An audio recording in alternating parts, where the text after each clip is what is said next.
Fasting has been done for centuries all through Europe and has been well known to be a trigger to bring about healing processes in the body. So what I'd like to look at in this presentation is fasting, what it is and the effect that it has on the body. And research is coming out today that is revealing that fasting is doing far more than most people thought. So I'd like to have a look at the different types of fasting. But first of all, what is fasting? Fasting basically, in the dictionary says, absence of food. Now, food is eaten to give nourishment to every cell in our body. So what happens when we don't fast? Now, as I showed you yesterday, when we went inside the cell, here is the cell, and we have the pathways. We looked at the 20-step pathway, and this 20-step pathway gives us 2 units of energy. This is where glucose goes down. The end result of the 20-step pathway is a chemical form of glucose called pyruvate. Pyruvate is the chemical form of glucose that gets fed into the 8-step pathway, and this 8-step pathway delivers to us 36 units of energy because of the presence of oxygen, whereas this pathway, no oxygen. So this is your glycolytic pathway, and this is the mitochondria Krebs cycle pathway.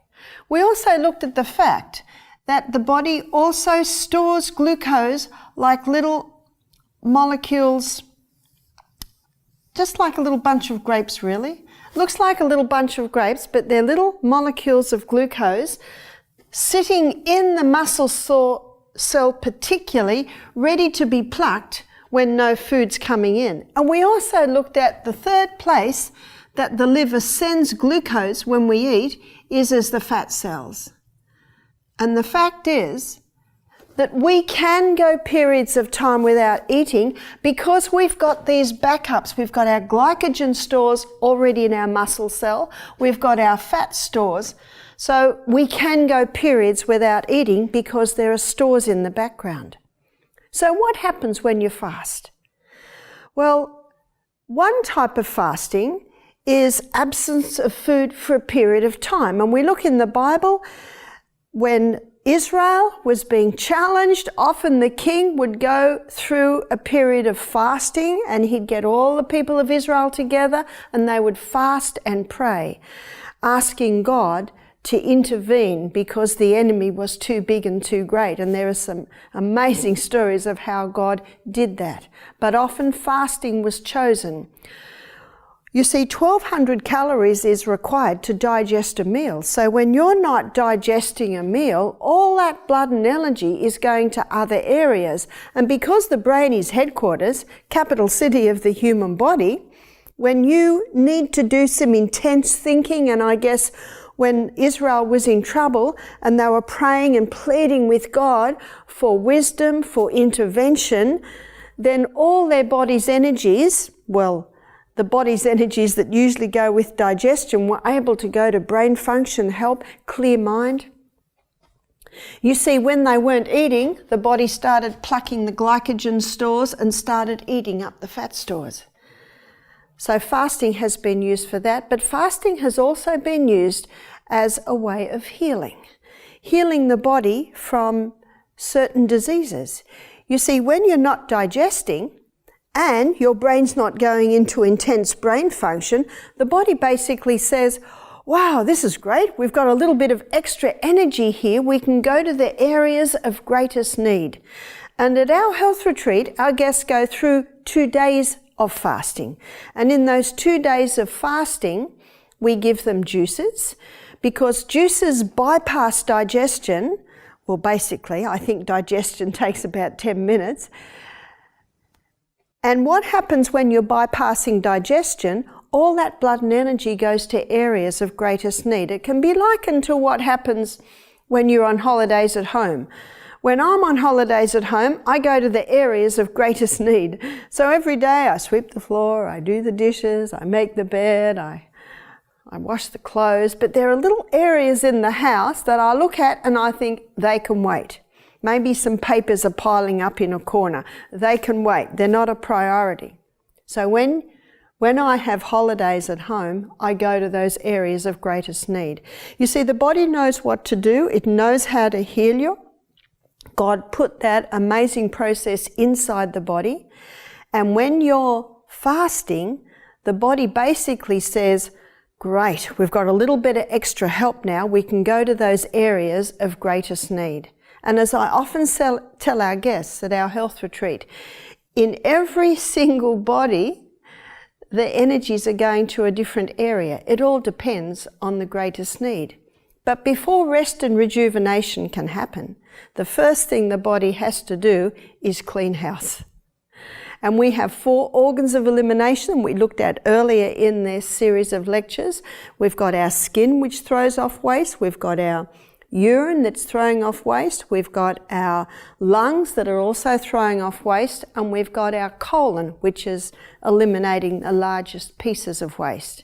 So all the waste is coming out of the body. But there are some areas of waste that are fairly toxic. And the liver, being the project manager, the liver is the one that detoxifies us, or basically is in charge of the detoxification process. And your liver detoxifies you in 3 ways. So number 1 requirement is to stop eating. And when you stop eating, the fat stores start to get broken down to give the necessary glucose for your cells to run. But all through our life, when we're confronted with or take in by mouth, by skin, environmental poisons, they always go to the liver. The liver's the project manager. And sometimes these environmental poisons come to the liver and the liver says, this is a nasty, nasty guy. Wrap him up in fat and store him. So in our fat cells, we've got these environmental poisons stored up. And then the person comes to the health retreat and they stop eating and the fat stores are getting broken down to give the glucose that our cells need to run on, and something else a little bit more sinister is being released. It's the fat-soluble toxins. And these fat-soluble toxins that have been building up in our fat cells all our life. And what the liver does, it must break that down to a water-soluble state. That's the only way that it can be released out of the body, is as a water-soluble state. And so the liver does this in 3 stages. Let me show you. Phase 1. Phase 1 of the liver detox is where the liver takes this fat-soluble toxin. I've made a little symbol to make it a little easier, and it breaks it down to a metabolite. Metabolite simply means the first stage of metabolism or the first stage of breakdown. And this metabolite is more toxic than it originally was. It creates a lot of free radicals. This metabolite is highly volatile. And this metabolite creates a lot of free radicals, and free radicals are damaging to the tissues. And you might make the comment, what's the liver doing? It's just created something worse than it originally was. It's a process. It's like when we clean up the garage. Halfway through cleaning up the garage, it looks 100 times worse than when we started because we're pulling everything out. Basically, that's what's happening. Now, within 36 hours of going on a fast, phase 2 kicks in.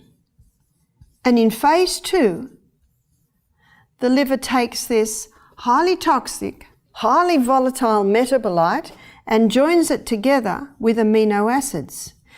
The union of this highly toxic, highly volatile metabolite with the amino acids, it basically joins it together like this. It locks the highly volatile metabolite with amino acids. That creates the water-soluble state. And in a water-soluble state, it can be easily released out of the body. So the symbol for the water-soluble state is a wave in a box. Phase 3 happens in conjunction with phase 2. And phase 3 is where the liver takes this water-soluble state and basically releases it out via your sweat glands, releases it out via your urine, releases it out via your colon. You see, it is now a water-soluble state and it can be easily released out. This is what science is showing now happens when people fast. Now, your liver has certain needs at these stages. So the needs that the liver has at stage 2 is antioxidants. You see, this metabolite is very toxic and has the ability to damage us. Well, that's what the free radicals do. Whereas the antioxidants, their nickname is free radical scavengers. They mop them all up. So the most potent antioxidants are beta-carotenes. This is why when you fast today, you must have juices. And the most potent beta-carotenes is found in your orange-coloured vegetables and your green-coloured vegetables. So at our health retreats, we give mostly carrot, celery and apple juices. That's 80% carrot, 10% celery, 10% apple. And our celery is dark green because it's come out of my garden. So that carrot, celery and apple juice, very high in beta-carotenes to mop up or to help mop up these nasty metabolites while the amino acids come in and join with them to make this safe water-soluble state. Another antioxidant is vitamin C. Vitamin C is not ascorbic acid. Ascorbic acid is only part of vitamin C. Ascorbic acid is like the envelope that's holding all the other nutrients that makes up vitamin C. Have you ever got an envelope in the mail and opened it and it's empty? That's ascorbic acid.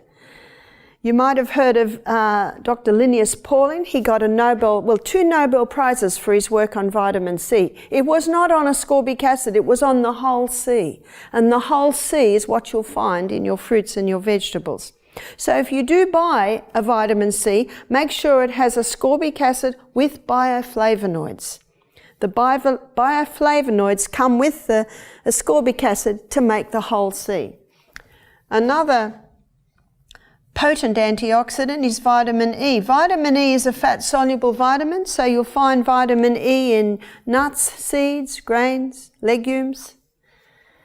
What's also required at phase 2 is minerals. And minerals are found in that little bit of Celtic salt before every glass of water. Using organically grown fruits and vegetables for the juices is providing the minerals. And with our guests, we give a steam bath every afternoon. At 6 o'clock, they have broth. And broth is a lot of vegetables cooked in a lot of waters for many hours and then strained. So all the minerals out of the vegetables have gone into the water. We even put stinging nettle in our broth. Then it's strained out. The good news is you don't have to eat it. You just get the minerals out in the water. And then we put some Celtic salt in. So we give our guests every evening a broth, which is very high in minerals. Also vitamin B. Vitamin B is required. On our detox program, we always give our guests a vitamin B supplement 3 times a day. What we aim to do is nutritionally support every cell in the body. We aim to nutritionally support the liver to be able to effectively detoxify you, to be able to mop up these nasty metabolites and get them out of your body. Well, what's the needs in phase 3? Because amino acids are required. This is phase 1. Now we're looking at the needs of phase 2. So the needs of phase 2 are protein. Protein is required to supply the amino acids to mop up the nasty metabolites. So when we are running a detox program at our health retreats, we always serve a protein powder, especially day 2, because notice what I said, within 36 hours, phase 2 is kicking in. So definitely by the 2nd day, protein is needed. We use a pea protein, and it's a pre-digested protein, so it's very easily digested In fact, probably again in about 10 minutes, the digestion of the protein drink has been done. So on phase 2, when phase 2 is happening, which is day 2 of a fast, we supply 3 protein drinks. So that's 8 o'clock in the morning and 12 o'clock and 4 o'clock in the afternoon. On our detox days, we give 5 juices, 8, 10, 12, 2 and 4. And so on the second day, it's every second juice gets the protein, and all other juices we serve a green barley, which is very high in the beta-carotenes. What does phase 3 need? Phase 3 needs fats. What fats do is they keep the cell nice and supple and allow the process to happen. And so in our protein drinks, we give a little bit of coconut cream. We also put a bit of almond milk in. So the combination of almond milk, coconut cream and the protein powder, that makes up the protein powder that we give to cope with phase 2 of the liver detox. This information has only been known since 2002. But as you can see by my illustration this morning, it's important information. We are dealing with more fat-soluble toxins than any generation that's ever lived on planet Earth. The Bible talks about Jesus fasting for 40 days. It was actually a miracle because he didn't drink water for 40 days, and we would not survive that. But all through history, there's stories of people fasting, sometimes for long periods of time, to be able to overcome certain illnesses.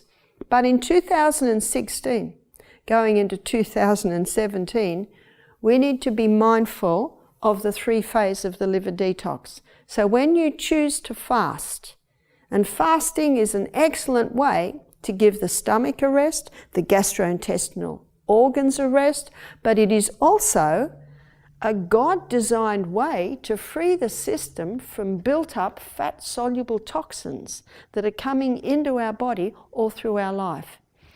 But all the fasting experts agree today that you are far better to do 2 days of fasting a week or 2 days of fasting a fortnight rather than a long fast. Because if you do a long fast, too many fat-soluble toxins are released, and that will create too many metabolites, and it can make a person quite sick. You see, if all the environmental toxins were to come out of our body right now, we'd basically all be dead. Little by little, the body lets them go. We do 2 days of juicing at our health retreat for a 1-week program. Sometimes people come for 2 weeks and they will do a 2-day fast on the second week as well. And sometimes we see people go down on the second fast. You see, the first fast, it's going so deep. Second fast, going a little bit deeper. So when a person does start to get sick, we'll often give them a little extra protein. You can see why, because the amino acids are mopping up those nasty metabolites. Someone can get quite sick if they do a water fast, because if they do a water fast, there is nothing to mop up these toxic metabolites, and then there is nothing to join them together to create the water-soluble state that can be easily released out of the body. I was fascinated to read in Florence Nightingale's book that when she found a very sick patient, almost death's door, they responded to 2 things: beef tea and raw milk. Now, what do beef tea and raw milk both contain? Protein. As I say to our guests, we're not going to give you beef tea and raw milk. They're not very safe today. And we have something superior to that, which is the plant protein. If someone comes and does our health program and does a couple of days on fasting, and they're a Vietnam veteran, or they're a farmer that's had a lot of exposure to chemicals, or maybe a cleaner. We've had some very sick cleaners using chemicals to clean, hairdressers. These are all people that have had a lot of exposure to chemicals. I will often put them on a protein drink every juice. So that's 5 times a day, because I know that what's going to be coming out of them is pretty toxic. And the metabolites can make them quite sick. This also explains why Dr. Atkins was having results. You see, you can't deny this guy was number one. His book was number one on the New York Times best-selling list 4 years running. Most people don't realise his patients had to eat 3 cups of vegetables a day and 1 cup had to be greens. So they were getting a lot of beta-carotenes. They were also getting the protein that is necessary. And as a friend of mine who'd been a patient of Atkins, he said, you know, I believe if Atkins would have read the China study, Dr. Atkins would have become a vegetarian. That's quite a statement, isn't it? Because the China study has shown us very clearly the dangers of the animal protein. So only since 2002 has this information been known about the 3-phase of the liver detox. And as you can see, it is vital information, because if you do go on a fast to bring about healing in the body, it's very important that you nutritionally support your liver, that you nutritionally support every cell in your body so that you can effectively detox, because we don't want you to be sicker when you've finished than when you began. It also explains why some people get very sick on the detox. I have known some people to go on a 10-day fast and not get very sick. But you know, I investigated the case and I found out that these people were about 350 pounds. They had not had exposure to chemicals through their life. So maybe what they were releasing from their fat stores weren't as toxic as maybe someone else. So this is one of the remarkable things that science is now showing us as to the reason why people are recovering from serious illnesses when they go through a fast. Because a fast could be called a detox, it could be called a cleanse, because as the fat stores get broken up, they are releasing the environmental poisons. And on the first lecture that I gave, where I talked about the true cause of disease and all the little microorganisms, do you remember a lot of those microorganisms, their role on planet Earth are the garbage collectors. So if we've got a lot of garbage in our body, a lot of environmental poisons, it can be a fruitful ground for them to grow. So fasting, if someone does fasting today, my suggestion is only go 2 days. In his book, Dr. Michael Mosley's book, The Fast Diet, he goes a little bit further. And there are quite a few scientists today are showing that fasting affects the brain. And what they are showing is that after not eating for, I think it's 24 hours, so not eating for 24 hours, the brain releases a protein called brain-derived neurotrophic factor. And brain-derived neurotrophic factor is a protein that stimulates neurogenesis. So fasting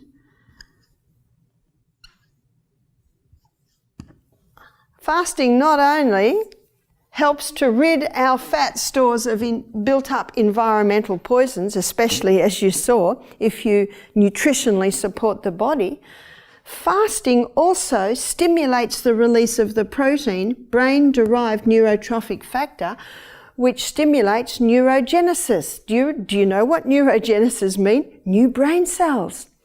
Now, this discovery was made in 1998. Up until that time, it was understood that when the brain cells died, they were gone. And that is true. Once the brain cell dies, it's gone. It cannot regrow. But under the right conditions, brain-derived neurotrophic factor is released, which causes neurogenesis, new brain cells. Isn't that good news? God is so amazing what He has put into our body.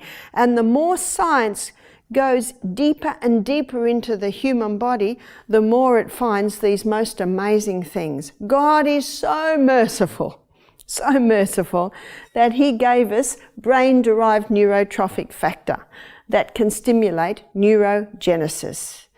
I have known people who have been heavily into drugs and alcohol. God has touched their heart. They have opened their heart to Him, and now they are no longer drug addicts. They are no longer alcoholics, and they are living for Him.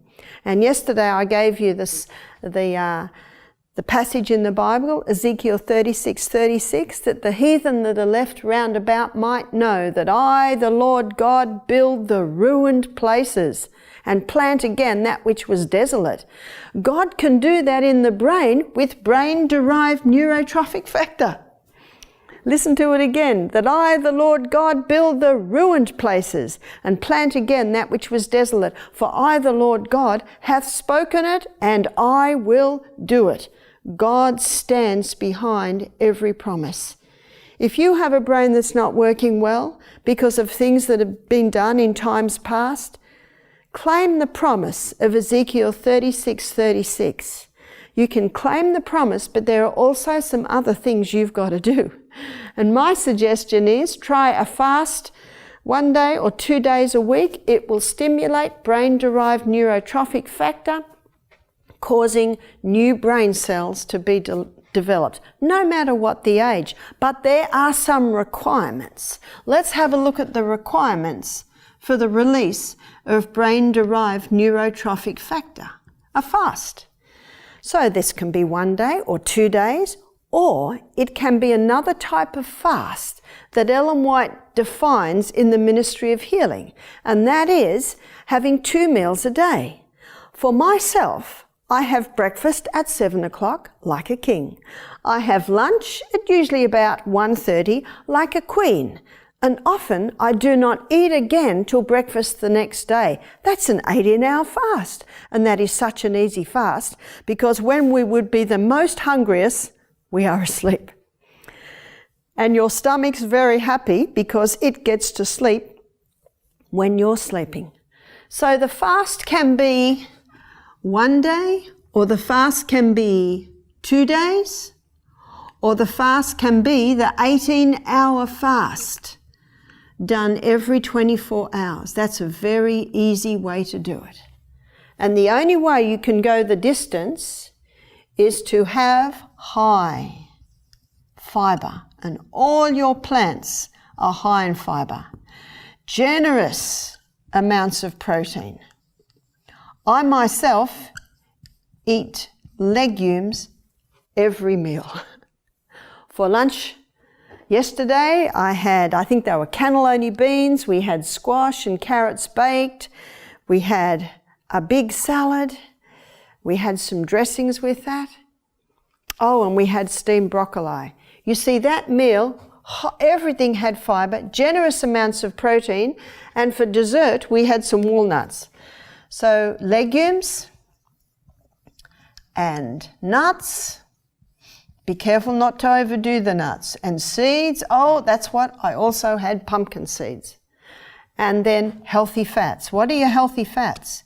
Your healthy fats are the fats that have not been altered. The most dangerous fats are the heating of the polyunsaturated fats, the margarines, they're the altered fats. We need to be having oil in its raw state.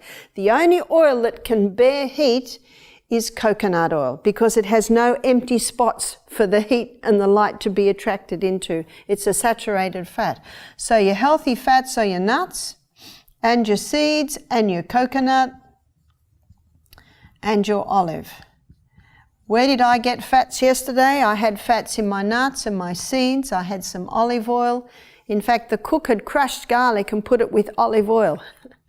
And having talked a lot for the last few days and my throat got a little bit sore, I'm having some raw garlic every meal, and it certainly is helping. Praise God that He gave us herbs. Psalm 104 verse 14, God gave herbs for the service of man.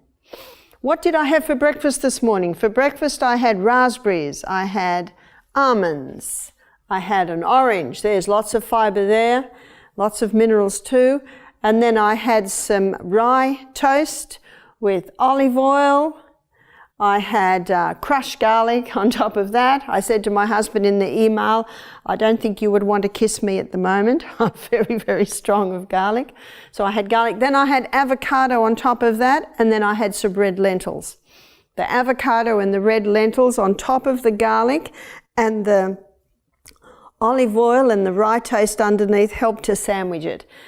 So my breakfast this morning was high in these. I had it at 7 and I know I will not have any hunger till 1 o'clock. Now my sons, they might have twice what I ate. They might have 2 slices of toast. They might have 2 cups. So you see, you play with that depending on your age, your size, your fitness. Unfortunately, it was raining this morning and I couldn't go for my morning run. So what I do is I do the plank. Do you do the plank? Hold the plank and do some Pilates workouts on the floor. We need to be getting the body fit. So every day we must do some sort of exercise. So that is how you can do the 18-hour fast. When you eat like that, it will go the distance. So to trigger a release of brain-derived neurotrophic factor, fast. Another thing that triggers this release is low carbohydrates. This is what the science is showing. Low carbs or low starches. Many Americans in Australia have cereal and toast for breakfast, sandwiches for lunch, pasta for tea. That's almost 100% carbohydrate. We've got to get the carbohydrates down. Now, all grains are high in protein, but they're very high in carb, whereas your legumes, they are high in protein, but they are medium to low in carbohydrates. And your nuts and your seeds, they're very low in carbohydrates. So to get the carbohydrates down, greatly reduce the grains. That's the best way to get the carbohydrates down. What also causes a release of brain-derived neurotrophic factor is the high intensity interval training. This is running for your life for 30 seconds and having a rest for 2 or 3 minutes and doing that about 6 times.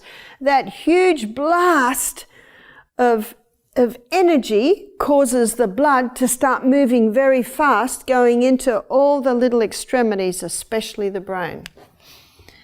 What also causes a release of brain-derived neurotrophic factor is full hydration.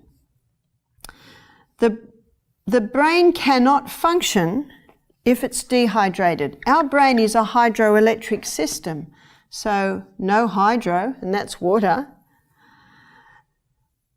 no electricity. So full hydration, how does full hydration happen? At least 8 glasses of water throughout the day, with that little bit of Celtic salt with every glass. And what that does, that Celtic salt with its 3 magnesium, it causes the water to be pulled inside the cell.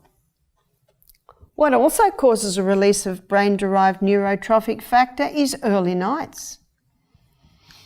What totally blocks a release of the brain-derived neurotrophic factor is eyes. You see, your eyes are an extension of your brain, is eye exposure to technology. And do you remember those hours?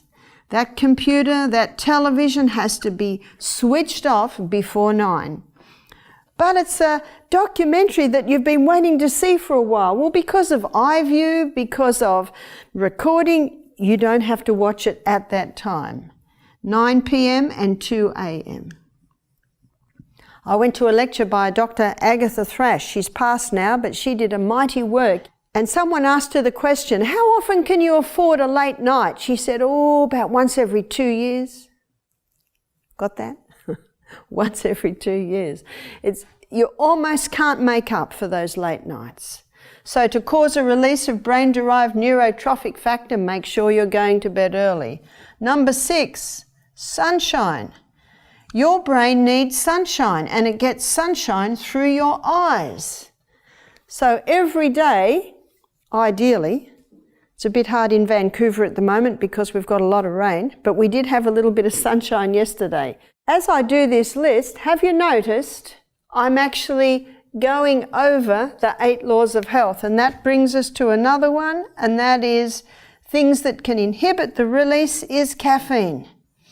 The reason why sugar inhibits the release is because it overloads the brain with fuel, alcohol.